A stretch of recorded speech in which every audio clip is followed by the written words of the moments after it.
குற்றச்சாட்டாகும். இது குறித்து பலமுறை புகார் தெரிவித்தும் கல்லூரி நிர்வாகம் எவ்வித நடவடிக்கையும் எடுக்காததால் வகுப்புகளை புறக்கணித்து மாணவர்கள் உள்ளிருப்பு போராட்டத்தில் ஈடுபட்டனர்.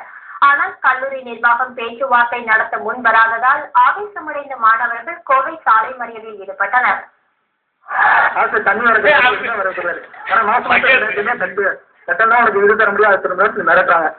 பசங்களை இருந்து எங்களால எதுவும் பண்ண முடியல. இது மேல கேட்டா நான் பண்றோம்னு சொல்லுவாங்க.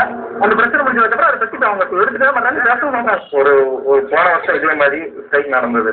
நடந்தப்போ 10 நாள் லீவ் விட்டாங்க. லீவ் விட்டதோட சரி, அதுக்கு நாங்கள் தண்ணி அரேஞ்ச் பண்ணுறோம், எல்லாம் அரேஞ்ச் பண்ணுறோம் அப்படின்னு சொன்னாங்க. 10 நாள் கழிச்சு வந்ததுக்கப்புறம் பழைய மாதிரி அப்படியே தான் இருந்தது. அடிக்கடி ஃபுட் பாய்சன் வர்றது, ஆர்எஸ் ஹாஸ்பிட்டலில் போய் அவங்களோட ஹாஸ்பிட்டலில் இருக்காங்க, கொண்டு போய் காட்டுறாங்க, அவ்வளோதான். அதுக்கும் ஃபீஸ் வாங்கிக்கிறாங்க.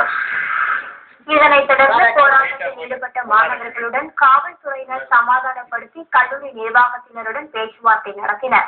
தேவையான அடிப்படை வசதிகள் அனைத்தும் செய்து தருவதாக கல்லூரி நிர்வாகம் உறுதியளித்ததை அடுத்து மாணவர்கள் போராட்டத்தை கைவிட்டனர்.